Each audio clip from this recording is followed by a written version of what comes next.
Peace, peace, peace, peace, and blessings, everyone. This is Maurice Carney Yes, here please. with Friends of the Congo. And we have a very special guest with us today, our brother Omonde Williams, live and direct from Goma. And Omonde is a dear comrade of ours. We spent some time together this summer in and around Goma, basically going from to different displacement camps and talking to the leadership, talking to the people there.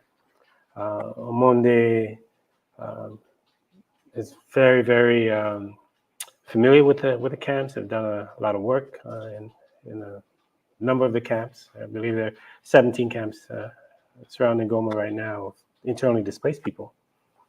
And Omonde, we thought we'd bring Omonde on.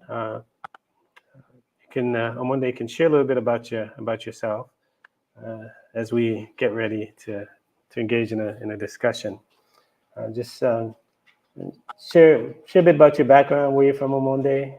I think you hail from South Kivu.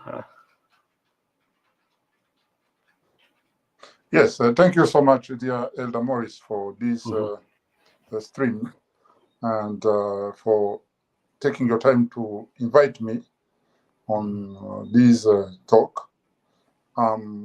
Williams Omonde Mutimanwa, and I'm staying in Goma. I'm working with a national organization or local organization, as they used to call it. Its name is Good Samaritan for Education Organization, that is much involved in humanitarian intervention in emergency situations and in development intervention as well, and some more activities that are connecting humanitarian with development that we call the Nexus. The Good Samaritan is doing that, and now we are basically working with the internal displaced people according to the situation that is here. But apart from that, I'm staying in Goma, and I'm from South Kivu, which is Bukavu, another town closer to Goma, maybe 200 kilometers from Goma, separated by the lake from the North Kivu. That is where I am from. And I'm here in Goma since 2017. That is when I came to implement the Good Samaritan for Education organization here in Goma and start working with that organization, which is having a very good impact, of course, in the communities of young people and communities of women and the internal displaced people. Yeah, thank you, William. Omonde, as you know, we're in the midst of our Basanja Free Congo tour here in the United States, and you were supposed to be a part of that tour. Unfortunately, you weren't able to get access to the U.S.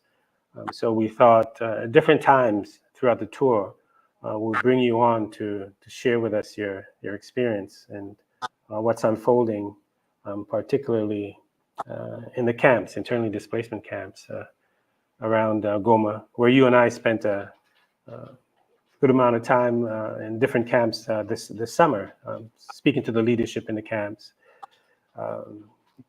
talking to the people, and we particularly wanted you to bring that firsthand experience as a part of the Basanja tour. Unfortunately, we weren't able to make that happen, but we're certainly going to bring you virtually into some of the different events that we're having in the different cities here in the U.S. Right now, we're in Atlanta.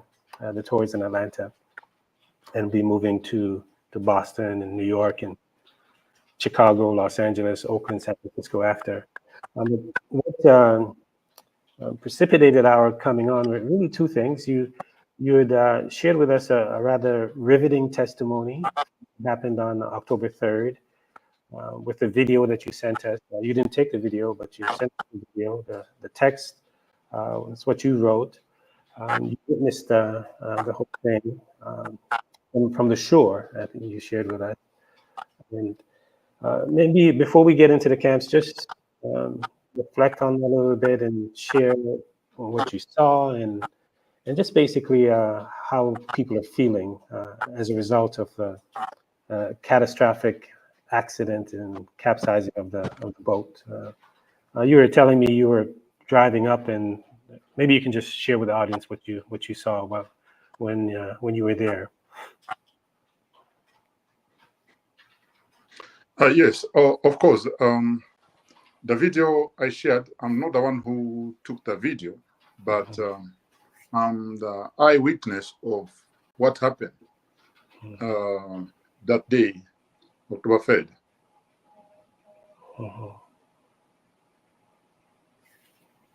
Looks like you may have frozen.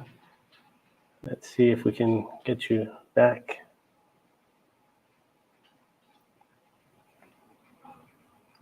So William may have frozen. While we get Omonde back, one of the early questions that came up was, what's going on to secure the Great Lakes future? Which is a really good question. And there's several tracks that are unfolding. There's a diplomatic track, and the one there are two diplomatic tracks. There's a Nairobi Accords or talks, and the Luanda talks. And on the Luanda seems to obviously have the headway in terms of a diplomatic track, right? Where the president of Angola,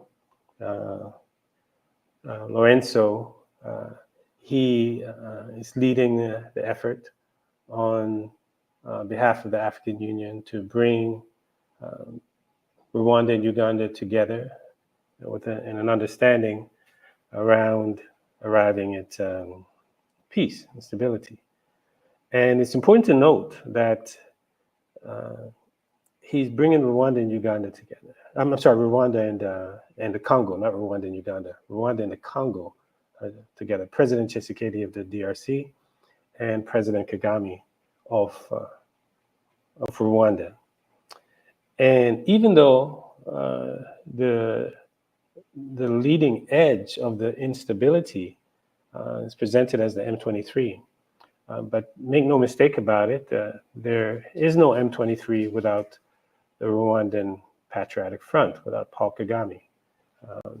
It's really, one can, probably the most accurate description of the M23 is Rwanda's militia in the Congo, right?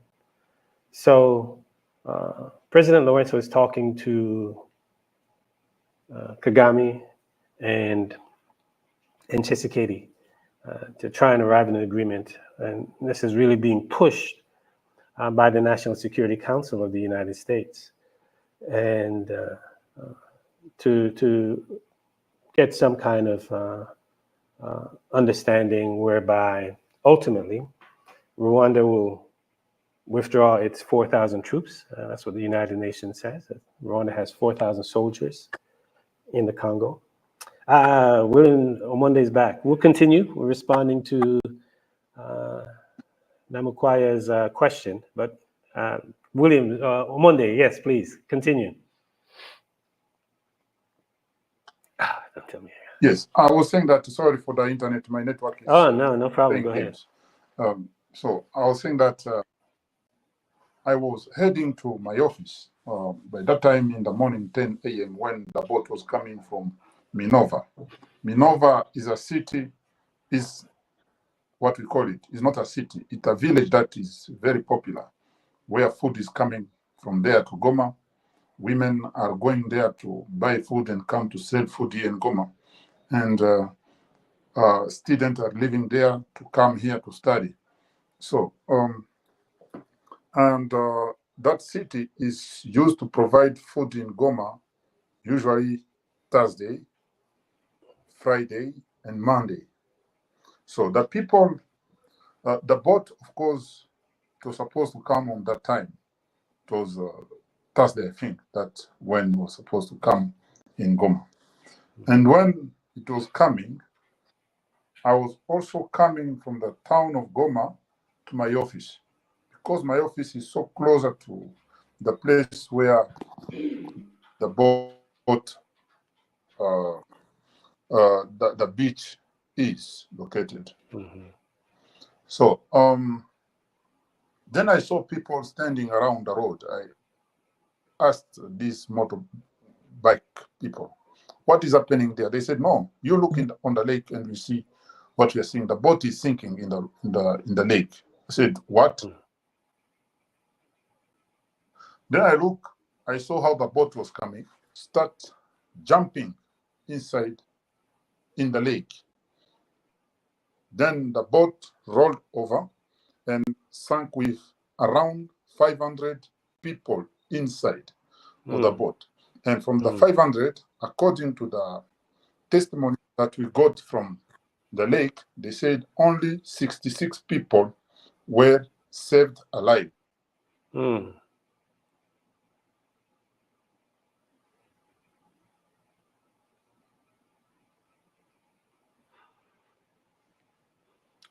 Looks like we lost Omonde again. His connection is not that strong, and we'll wait for him to come back, and just anticipate the connection going out. So as the connection goes out, we will respond to some of the questions that we have in the box. So I started sharing the diplomatic path that's being pursued, that's being backed by the Luanda Accords, that's being backed by the African Union, and certainly being pushed by the United States. And the United States is the major force in pushing these leaders to talk. And the U.S. had stated way back a year ago in 2023, one of its major concerns around the region. As far as the United States is concerned, it's a dominant power, even though it's a waning power. It's a dominant power in the world, and it's got its tentacles everywhere, right?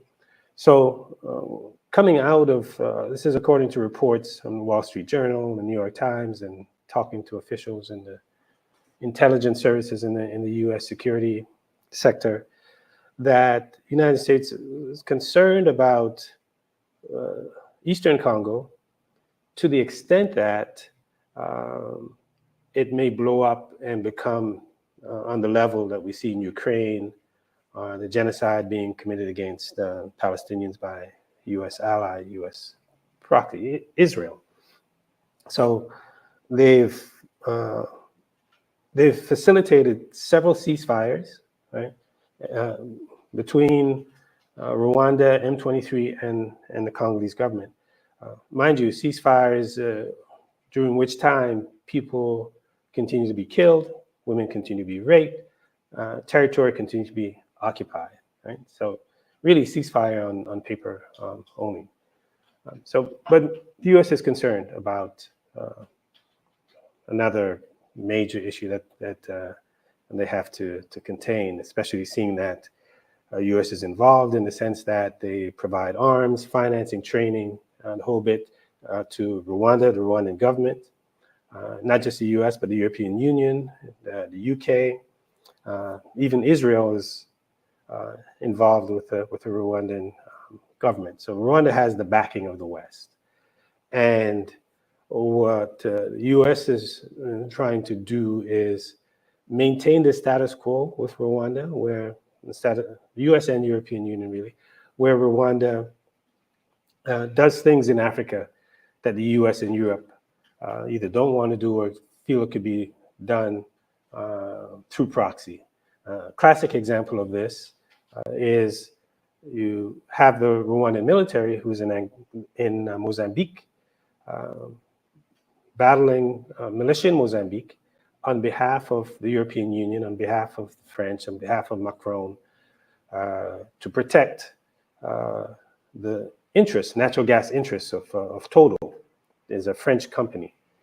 So Rwanda is really, it farms out its military. It's the number one contributor to the African Union in terms of peacekeeping troops on the African continent, right? And Rwanda has made itself available for the ushering out of refugee or asylees, whether it's in Israel or in the United Kingdom. They signed a deal with Boris Johnson when he was prime minister, and or initiated a deal. I don't know if they actually signed it under Boris Johnson, but for Rwanda to receive asylees that Israel or that England wanted to, get out of its borders. So Rwanda is at the service of the West. So with it being at the service of the West, there's less political will, let's say, to put pressure on their ally, right? Which is the primary cause. Rwandan government is the primary cause, right? Source of the recent instability that we've seen since 2021. Right.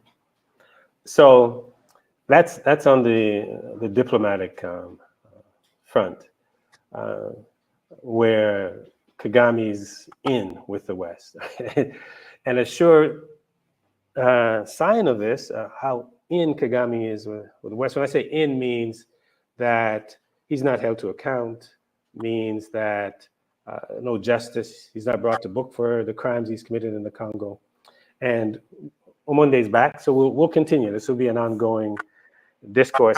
Hopefully Omonde won't cut out much more, but when he does, we'll delve deeper into what's unfolding between the US, the European Union, and the Rwandan government and the instability in the east of Congo. Omonde, go on. Continue the story, please. Yes, thank you. But I'm not sure about my network because that's fine. We'll go when we get you, and when we don't get you, we'll keep it going anyways. Yes. Thank you.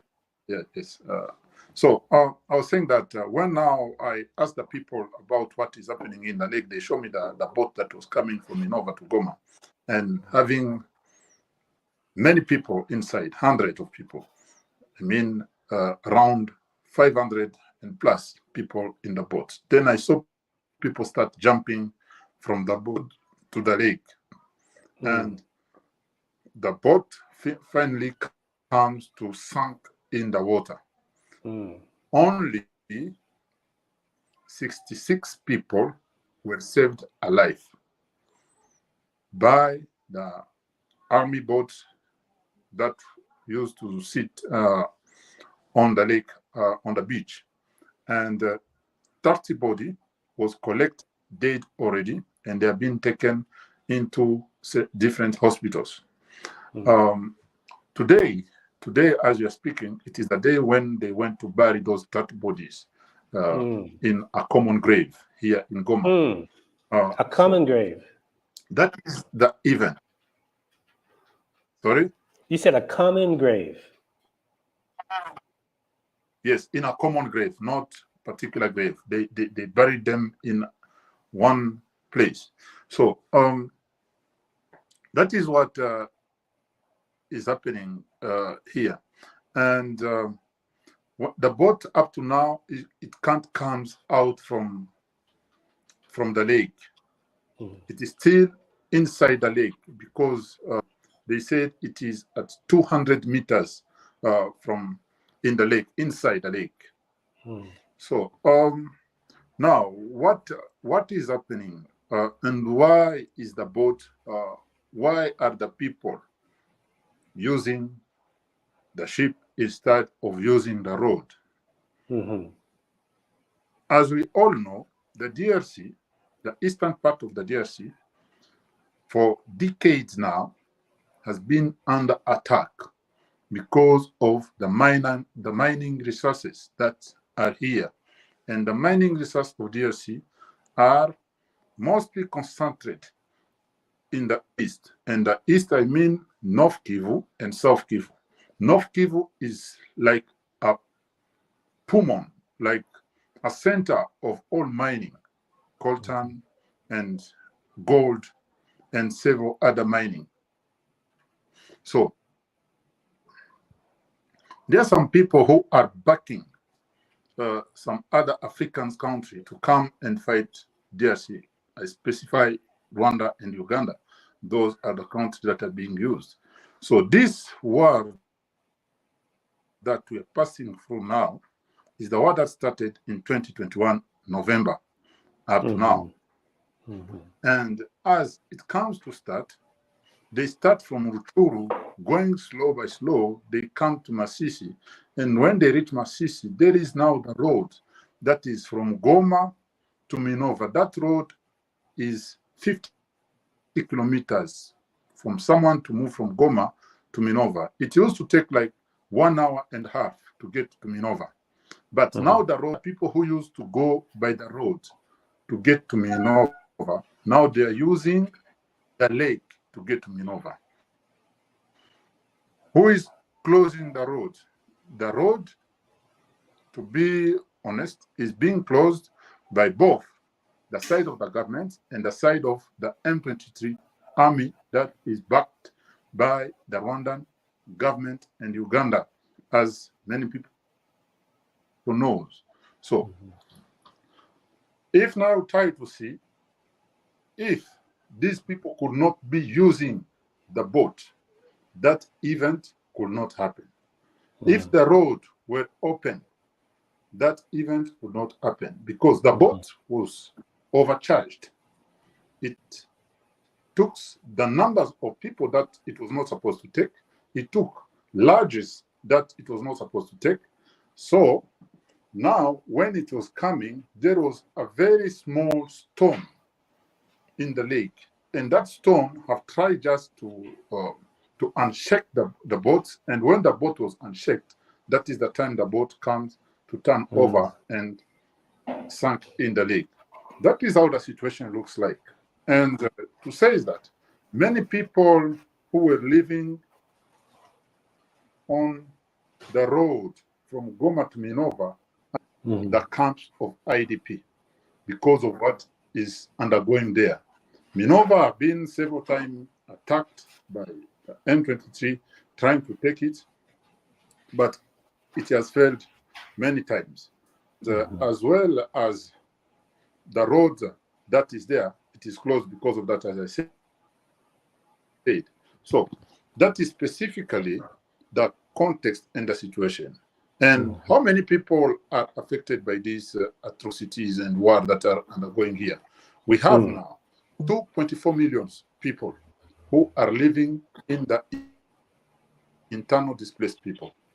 And the big majority of these people are children and women, because men are always trying to go back to where they used to be in their villages. But women and children are still staying in the IDP camps. And in number, the Italian reports that we possess and to the evaluation that we have made, we have 2.4 million people. Children are not having access to education. People are living in those camps without water, without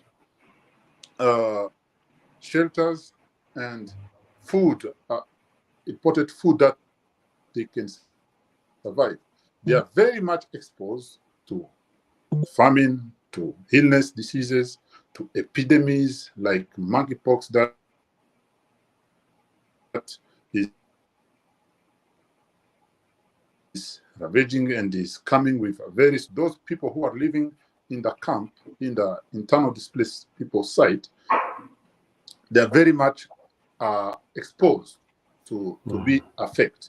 So that is, in general, the situation, as we can see, and no health services, no water, no education, good education for children. Yes, humanitarian are trying to bring their efforts and to do what they can, but it is still very, very limited according to the needs that are present in the camp. So that is, in a nutshell, synthesis, what I can say about the situation, the current situation here in DRC. in Goma. Thank you, Omonde. You know, when we were in Goma this summer, we were talking about just the biblical scale of the suffering that's taking place in the internally displaced camps. We're talking about a strategy of engaging faith leaders, people of influence here in the U.S. in particular, to raise the alarm. You know, it's part of the reason why we wanted to bring you here, so you could give firsthand testimony of you know, the work that you've been doing since 2017 in the area, which makes me well, anyways, let me finish that part. Is that we're talking about a strategy of just raising the alarm, you know, getting politicians, entertainers, faith leaders, but certainly leading with faith leaders, moral figures, to call for immediate humanitarian intervention across the board in the displacement camps in the east of the Congo, to come to the aid of the women and children. Because you've shared with me on a number of occasions, the government, the Congolese government, even if it had the means, there seems to be this lack of political will to come to the aid of the people and to really deal with the matter. Just by you sharing with me that the people who died in the capsizing of the boat, they're being buried in a common grave. That's just like the ultimate disrespect, you know, for the families, and you know, it just really, it gives you a window into where the government is in its mentality, right? So maybe you can share with us around that that need for a global moral outcry and appeal for assistance for the people in the camps.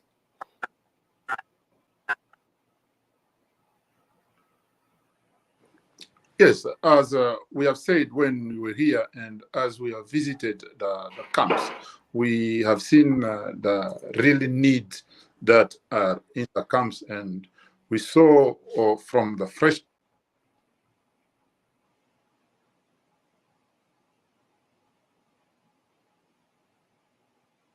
Okay, looks like we lost the connection again, or Omonde. Omonde will come back. As we'll keep bringing him back as long as we can. The connectivity is not that good from, you know, where he is, and I'll keep my questions shorter too, so that he can, you know, you can hear more from him. Thank you. Go ahead. Yeah, okay, fantastic. Go ahead, Omonde. Continue, Omonde. Yes, humanitarian are trying to bring some assistance that are not very enough. But what we can do now, as you said, I should call up an appeal for generous people around the globe, and to see how we can raise interest for people to assist others here. What can be done? There is a need of water, there is a need of health, there is a need of food, there is a need of shelter, there is a need of several needs: children education, nutrition, fighting with malnutrition, fighting with epidemics in the camps, because many children are dying without getting access to hospitals, to health, access to health. Many children are very exposed to protection cases.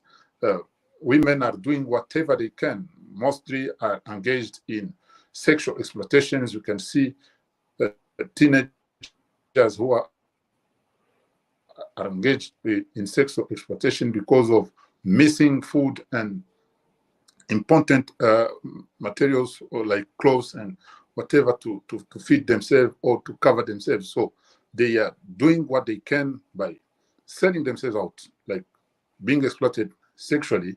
They get some payment and they feed themselves. Women the same, they are doing the same things. Those ones who husbands are not in the camps, and those ones who came alone, they are they are much exposed in several things. So we need really to do something at our level to see how we can save the lives of these children who are in the camps, how we can save the lives of women who are living in the camps, and the community, the internal displaced people communities in general. So I call up this campaign to do what he can at any time that he will be available to do something. He can do it, and it will be able to save many lives here in DRC. That is what I can say according to these humanitarian assistance. And we should not limit ourselves by that. We can try to see who is influenced, maybe by global leaders, who can have like a kind of pressure to global leaders to stop these atrocities that are going here, because many people are exposed by what are happening here, and people are dying. Instead of doing the war, they can have at least the political willingness to negotiate or to stop the war, and people to go back in their communities where they can be at least safe. That is. Yeah, thank you, Omonde. And that's the message that the Bassanja Coalition is carrying on its 8-city tour. To one of the aims of the tour is to mobilize support, political will among all sectors of U.S. society. And U.S. plays a critical role because of the support that the United States provides to the Rwandan government that's got 4,000 troops in the Congo alongside with the M23.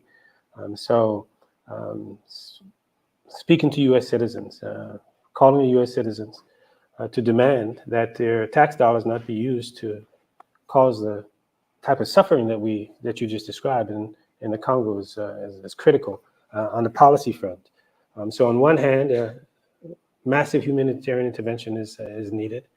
And on the other hand, the source of the instability, the source of those 2 million plus people being displaced must be addressed as well, which is lays squarely at the doorstep of the Rwandan government and President Paul Kagame.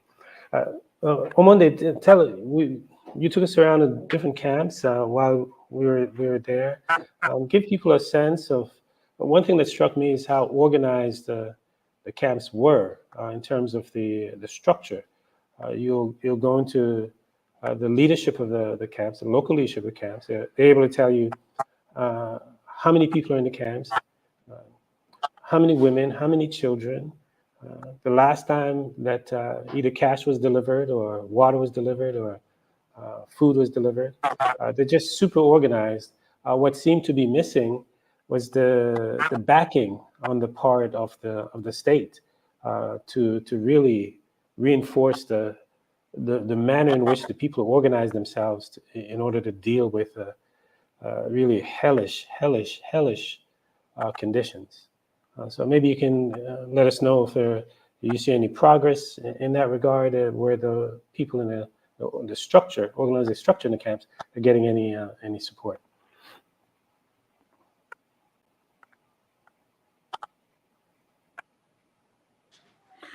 Yes, in the camps, there are structured and committees that are organized to bring support in for the people who are living there. But because they used to come by round, and those ones who came the first, they are the ones who are registered. Humanitarian work, as we do it, before we give the assistance, we went first for an evaluation or the need assessment, and the evaluation, we evaluate the numbers of people who are present in the camp. So by seeing that the number of people who are present in the camp, when we conduct evaluation, we text the evaluation to they give them the permit to stay in the camp or the permit to get food. And the majority of people now who will come after the evaluation, they won't be considered. Let me give you an example, like the Rusayo camp where we visited together. They found 3,500 families who are there in that camp. They are not assisted, neither in food, neither shelter, neither wash instances, anything they get from humanitarian, because they come after the round of evaluation. And up to now, the situation has not yet changed because it is done once a time. It cannot come twice a quarter or a year sometime. So, and so basically, Omonde, you're saying if you're not evaluated, then you're not served. If you are not counted, then you are not saved. Mm-hmm. That's what it means. So, if you are evaluated, if you are counted during the evaluation time, I won't say evaluation, but I will say identification period. If you are not identified as an IDP, you won't be saved by like NRC, like any other. But those assistance are like food and wash instances, non-food instances. That's what you won't get. But you can still get access to this water, which is still also a problem. As the president of this Rosario camp told us that one family of 6 people inside the family is living by 1 liter of water a day. You remember that when they told us, they told us about that. So why they are living like that? It is because in the camp, there is no a water tracking system. And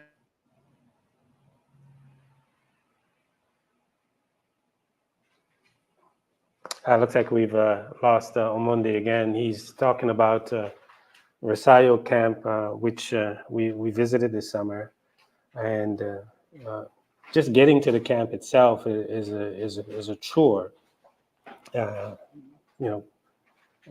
Here he comes. Maybe he can coming back.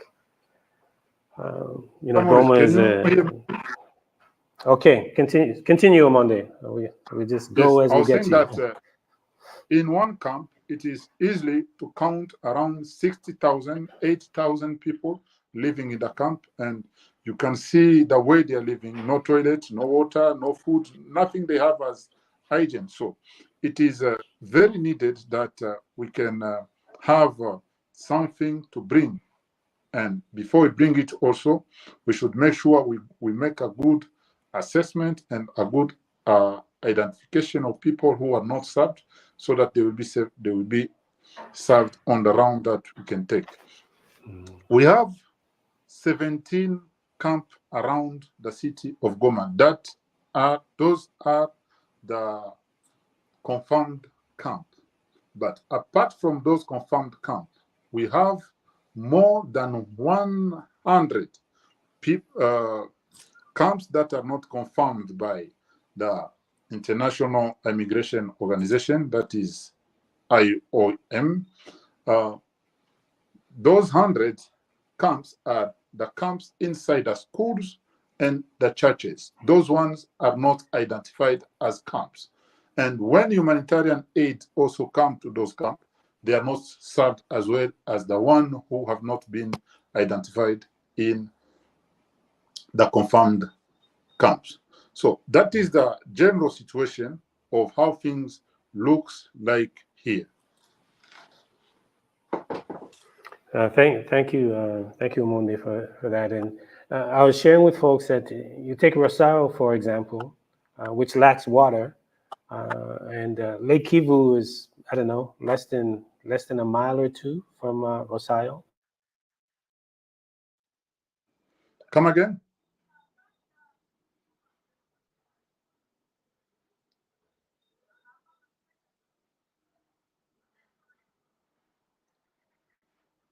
I could not hear what you said.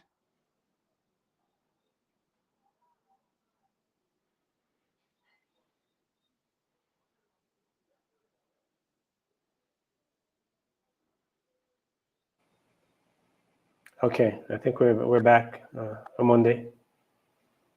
Yes, I could not hear You what can you hear said. me. Yes. So you're saying that in addition to the 17 camps, there are about another 100 displaced people in different parts of the city, and it seems like it's the churches and the local population that's doing their best to support those who are not getting aid. Is that the case?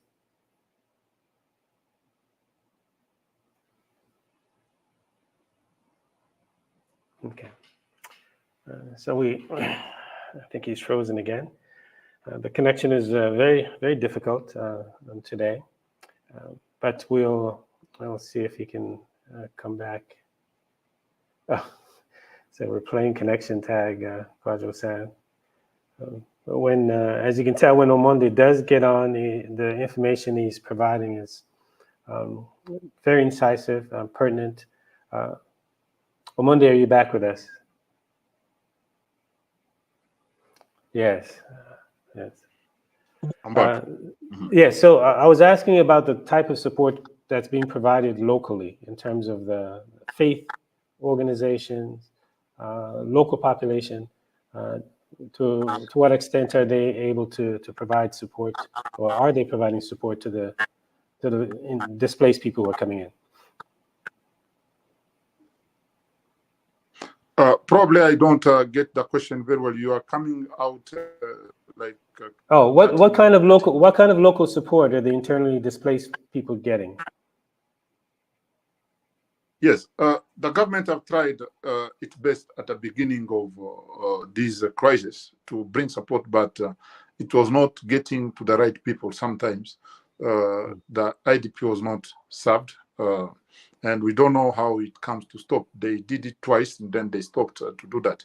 So the local support that are here, it is organized by some organizations, these international organizations that are here, like World Food Program, NRC, MSF, that is bringing in the health assistance and clinic inside some camps, and water assistance.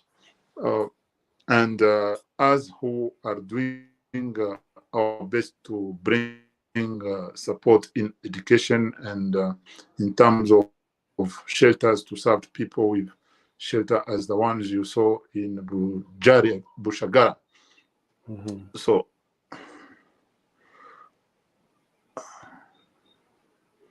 I don't know if you're still there.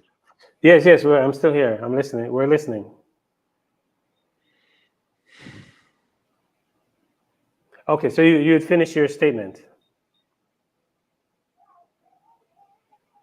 I don't know if you can hear me. Can you hear me, Omonde? Yes, I was saying that we are trying to organize ourselves locally. There are several local organizations that are really involved and international organizations that are involved, but they can still not get the full support to assist all the people who are in the camps. So there are still many gaps around the camps that are not assisted. You can see